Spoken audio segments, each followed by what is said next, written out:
Jay looks a lot faster. Hey! Sidekick by Ball. Speeding hook kick to the...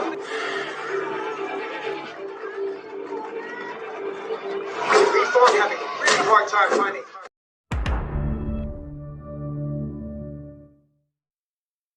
Kisah diawali di tahun 1989, tepatnya di kota Okinawa. Di sini diperlihatkan seorang pria yang bernama Dani LaRusso tengah berada di tempat latihan karate Pak Miyagi.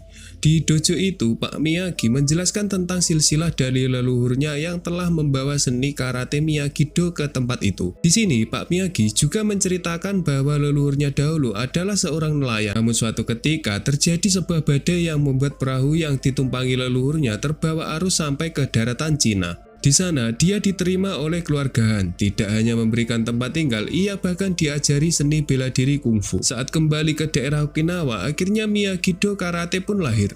Gabungan dari dua elemen bela diri antara karate serta kungfu. Two martial art, still today. Scene berpindah di mana kita akan diperlihatkan seorang perguruan kungfu yang dikelola oleh Master Han. Di antara ratusan muridnya, ada salah satu murid yang bernama Li Fong yang sedikit menonjol. Saat itu juga ada seorang dokter yang tengah berkunjung ke sana. Tak lain dan tak bukan, dia adalah ibu dari Li. Ibu dari Li datang ke sana untuk mengajak Li untuk ke New York karena ada panggilan pekerjaan. Dia juga mengatakan jika putranya hanya berkelahi saja dan tidak menaati perintahnya. Ibu Li juga khawatir jika kejadian buruk menimpa Li seperti yang dahulu pernah terjadi pada sang kakak. 我理解，生活把我击倒了。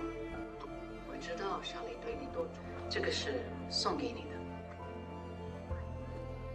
Li juga menyampaikan isi hatinya pada sang ibu bahwasanya ia ingin di sini saja untuk terus berlatih. Namun sang ibu sudah tetap pada pendiriannya. You practice violence, you get violence in return. New city, new language. Xiaoli. Singkat cerita, Li serta sang ibu tiba di New York. Di sana mereka tinggal di sebuah apartemen kecil. Di sini kita juga akan diperlihatkan dengan foto dari sang kakak yang telah tiada. Setelah beberes, Li memutuskan untuk pergi sebentar untuk mencari makanan.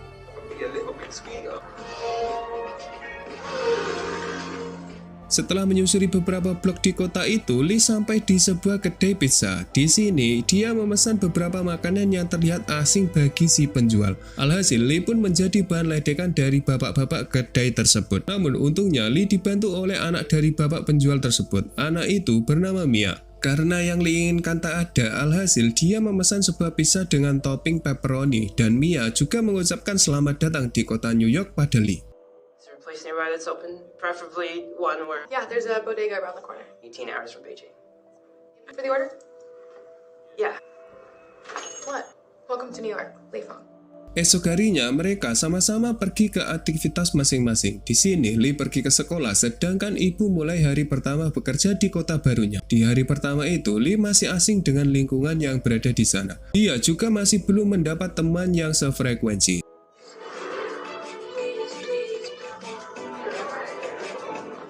Namun di perjalanan pulang, Li melihat sosok gadis kecil yang tengah kesusahan membawa sebuah barang. Dia menghampiri dan mulai membantu gadis itu. Dan ternyata gadis itu adalah Mia, anak dari pemilik kedai pizza tempo hari yang lalu. Di sini juga terlihat Mia yang mengajak Li untuk berbelanja kebutuhan dari kedai milik sang ayah. Di tengah perjalanan, mereka juga sempat melihat sebuah dojo atau perguruan karate yang bernama Demolition.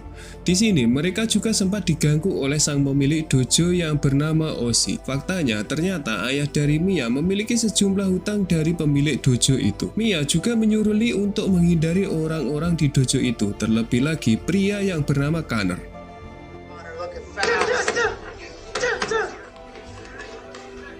Looks like she's moving on pretty fast. Sesampainya di toko, Mia mulai memberi beberapa barang dan barang yang akan dia beli ternyata sangat mahal. Namun untungnya penjual itu bisa berbahasa Mandarin dan negosiasi antara Li dan penjual pun berlangsung sehingga mereka mendapatkan barang dengan harga yang relatif murah. Dan sebagai gantinya, Li meminta Mia untuk mengajaknya berjalan-jalan mengelilingi kota New York. Singkat cerita, keesokan harinya Mia menepati janjinya untuk mengajak Li berkeliling kota tersebut. You've driven a scooter!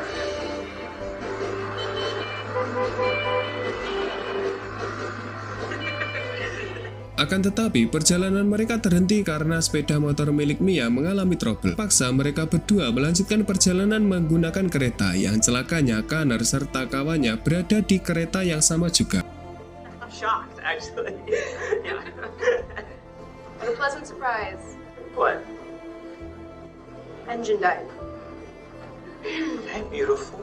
Melihat Connor yang tengah mengganggu Mia, sontak saja Lee langsung membelanya, namun inilah yang terjadi.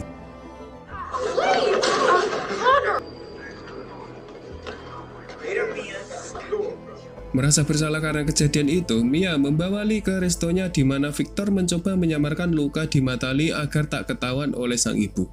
Namun semua hal itu percuma karena sang ibu tetap tahu kalau ada luka di mata Lee, lantas dia memarahinya. It was a simple rule. You always have a choice. I didn't have a choice. Get dressed. Sebagai hukumannya, sang ibu memperkenalkan Lee pada seorang mahasiswa yang bernama Alan agar Lee tidak berkeliaran lagi dan dia juga dilatih untuk belajar guna persiapan masuk ujian di salah satu perguruan tinggi. Malam harinya, Lee tengah terlihat membongkar-bongkar sebuah kardus berisi peninggalan dari sang kakak. Di sini, dia teringat dengan pelajaran bela diri yang pernah mendiang ajarkan dan salah satunya adalah tendangan naga. 起步得要快。哎呀，我 Maka di saat Connor terus-terusan mengganggu Lee di sekolahnya, dia mencoba melawannya karena kesabaran manusia ada batasnya. Dia juga akan mencoba tendangan naga yang pernah diajarkan oleh sang kakak. easy on you. No hands.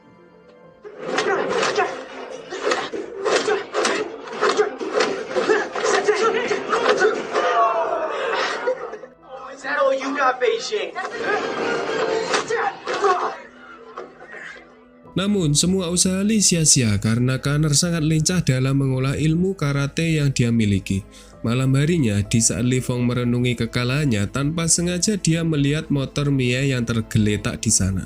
Lee pun mencoba untuk memperbaiki motor itu agar bisa digunakan kembali. Namun di saat itu juga, beberapa orang-orang dari OSI datang ke resto milik Victor guna menagih hutang yang telah jatuh tempo. Melihat beberapa orang mulai menghajar Victor, tanpa ragu Lee mencoba membantunya. I told you, kid.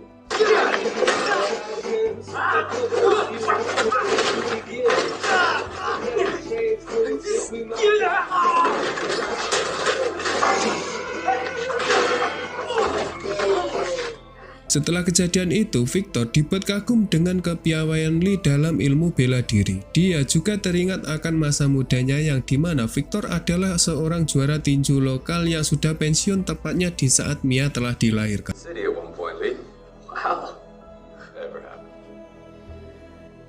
Mia happened. Some steady, traded in the gloves for the 8. Most people don't know the moment that... Namun bagi Victor, bakat kungfu Lee menjadi sebuah kesempatan untuk melunasi semua hutangnya pada OSI, yang dimana Victor tahu salah satu arena tinju ilegal yang bisa dengan mudah menghasilkan banyak uang. Maka dari itu, Victor meminta Lee Fong untuk ikut dalam ajang tersebut dan dia juga akan melatih Lee sampai bisa guna uang yang dia harapkan itu. Namun di sini, Lee Fong menolak tawaran dari Victor begitu saja. But you're not fighting. I am. Over and over in my head. I also know the moment that my life changed. Akan tetapi, keputusan Lee Fong berubah setelah dia sedikit cerita tentang apa yang tengah dialami pada Master Han. Bahkan Master Han juga berkata jika berbagi sebuah ilmu adalah satu hal yang sangat baik. Maka malam itu juga Lee kembali ke resto milik Pak Victor untuk membicarakan tawarannya kembali. You're old. And you're slow, but it's not. So what are you doing here? Anything else? Yeah. When do we start? Di saat mereka tengah berlatih, tiba-tiba Mia datang dan memergoki mereka berdua. Di sini, Mia juga memarahi mereka berdua karena kejadian itu. Namun di sini, Pak Victor berusaha membujuk Mia agar luluh hatinya supaya sang ayah bisa bertarung satu kali lagi di ring tinju. Di sini, Lee Fong juga ikut membujuk Mia dan dia juga memastikan bahwa semua akan baik-baik saja. Maybe 2. I think the whole neighborhood heard you. Good. Rick, that's on you. You hear me? Apparently, I have a pizza shop to run. That went well. Singkat cerita, pagi pun tiba. Sebelum berlatih, Lee Fong mengatakan pada Pak Victor jika semua aspek kehidupan adalah kungfu.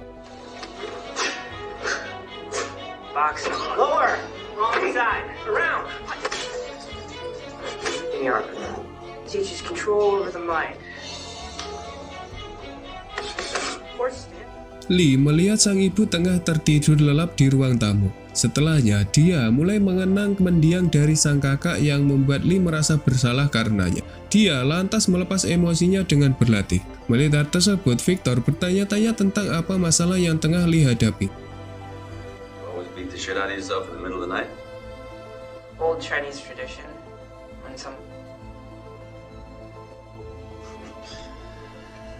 all the doors and windows. A year ago. You got a couple of guys, and the guy he beat. We were outnumbered.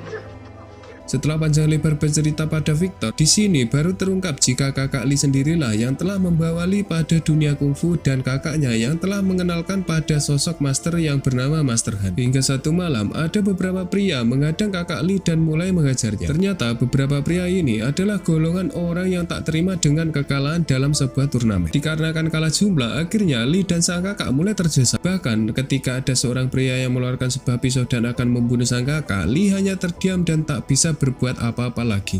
Hal inilah yang menjadi penyesalan terdalam Lee hingga saat ini. No, I'm sure she's nuts. You're gonna have to let yourself up. Singkat cerita, hari pertandingan pun tiba. Di sini terlihat Ozzy yang tengah berada di arena tersebut. Kehadirannya itu ternyata untuk menyaksikan anak buahnya bertarung dengan Victor. You break. You break. Look at the hips. Tonight you're water.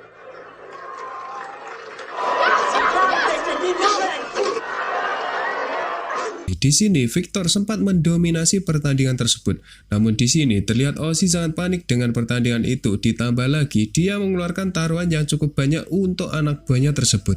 Tak ingin kehilangan uangnya, Ozzy dengan segera memerintahkan beberapa anak buahnya untuk mencurangi Victor dan membuat Victor tumbang dengan mudahnya.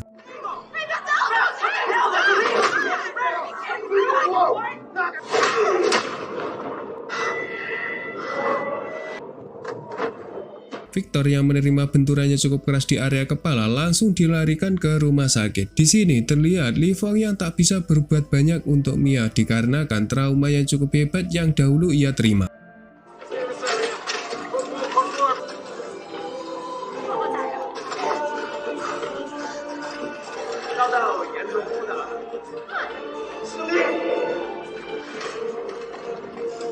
Setelah dilarikan ke rumah sakit, ternyata rumah sakit itu tempat di mana ibu dari Lee bekerja. Dia berusaha untuk membuat teman dari Lee selamat dari masa-masa kritisnya itu. I was training him to fight. Xiaoli, thought I was clear. Setelah kejadian itu, Lee sangat benci dengan dunia bela diri. Bahkan dia sama sekali tak menjenguk Victor yang tengah sekarat di rumah sakit. Hingga satu malam di saat Lee tengah pulang ke rumahnya, dia baru menyadari jika ada seseorang yang telah membobol rumahnya. Dia pun berusaha bertarung dengan sosok misterius itu.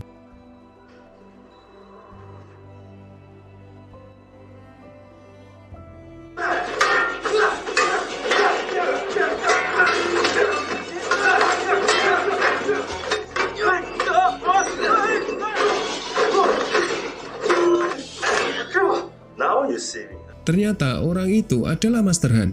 Di sini mereka berdua melepas rindu karena lama tak bertemu. Di saat itu juga sang ibu dari Lee juga datang dan mendapati Master Han yang berada di sana. Master Han pun dibuat kikuk dengan tatapan sinis dari ibunya Lee.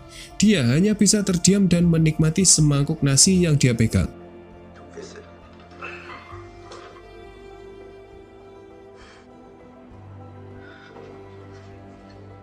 Setelah makan malam itu, Lee mulai menceritakan apa yang tengah dia alami beberapa hari ini. Bahkan dia juga menceritakan salah satu orang yang hampir terbunuh di atas ring tinju.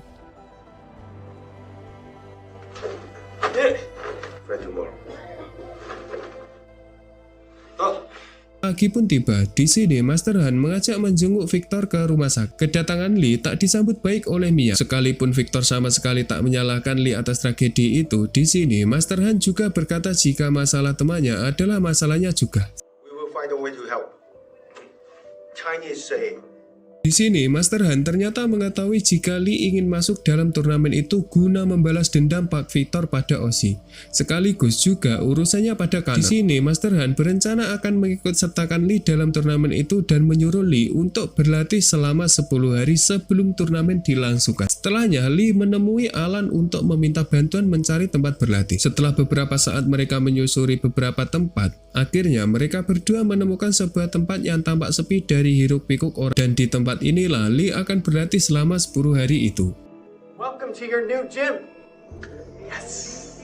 Di sini, Master Han terlihat mendatangi dojo milik Pak Miyagi. Di sini, dia disambut oleh pria muda yang bernama Daniel LaRusso sebagai penerus dojo itu. Maksud kedatangan Master Han di sini adalah untuk sekedar meminta bantuan guna melatih Lee dan untuk membekali Lee dengan teknik karate Miyagi. Di sini, Daniel terlihat sedikit tidak mau, namun Master Han bersikeras meskipun Daniel sama sekali tidak mau melatihnya.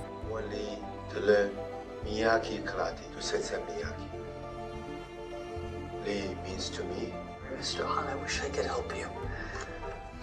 You're not listening to me. You can't. He can. You clear it low. Esok harinya, Master Han mulai menggembleng Lee dengan kerasnya latihan. There's no Han school of this. Lock. You're out. Focus. Kung Fu power. Make do.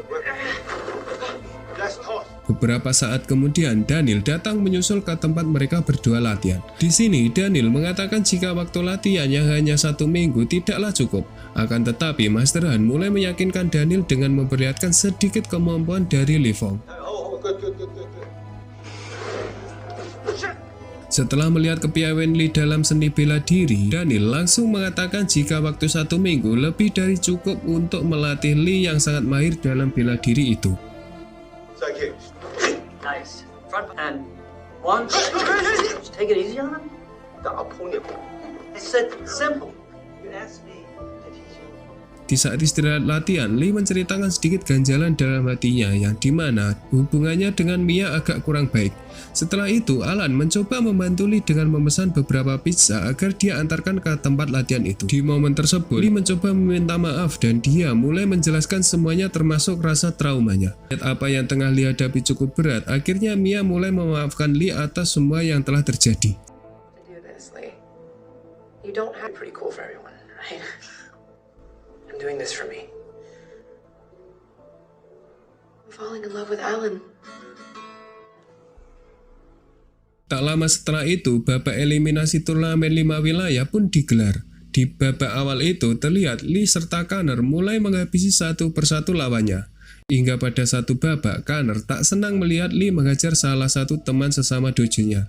Dia secara diam-diam mulai memerintahkan beberapa anak buahnya dari Ozzy untuk mulai menghajar Lee saat itu juga. Namun kali ini, kedua guru Lee pun bersatu dan mulai memasang badan untuk melindungi Lee Fong dari kecurangan-kecurangan yang dilancarkan oleh kelompok Ozzy.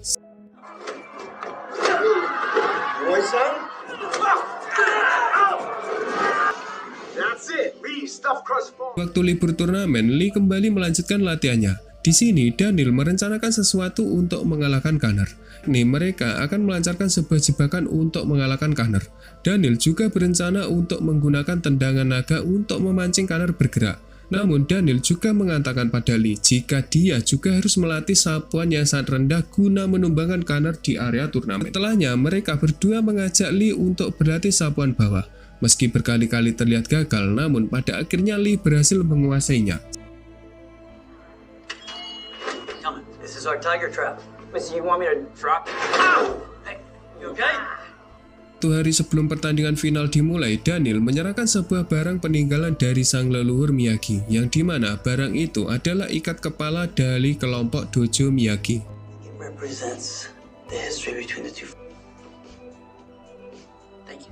Singkat cerita, partai puncak pun segera digelar. Di sini, Master Han mendatangi ibu dari Lee Fong sebelum pertandingan dimulai. Dia meminta izin dan mencoba meyakinkan ibu Lee kalau Lee akan baik-baik saja setelah turnamen itu usai. Mendengar apa yang Master Han katakan itu, akhirnya sang ibu luluh dan mulai merestui anaknya tersebut. Setelah persiapan sudah mulai matang, akhirnya pertandingan pun dimulai. Di sini, Lee mulai memasang ikat kepala yang Daniel berikan serta dia memberi penghormatan pada penonton yang hadir.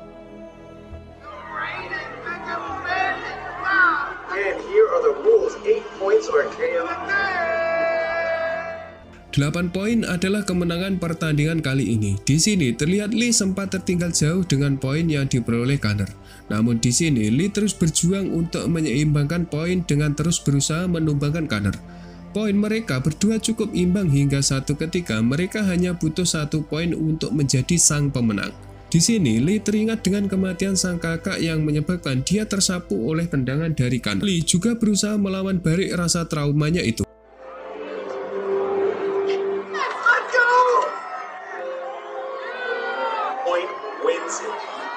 Setelahnya, Lee mulai bangkit dan bersiap untuk melancarkan tendangan naga untuk mengelabui Conor.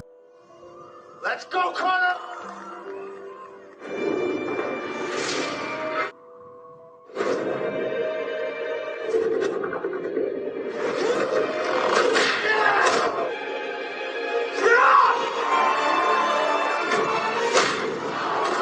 Dan akhirnya Lee berhasil meraih 1 poin kemenangannya. Namun di lain sisi, Conor merasa tak cukup dengan itu. Dia berusaha menyerang Lee dari arah belakang. Namun di sini Lee menyadari serangan itu dan langsung mulai menghajar Conor yang tak terima dengan kekalahannya.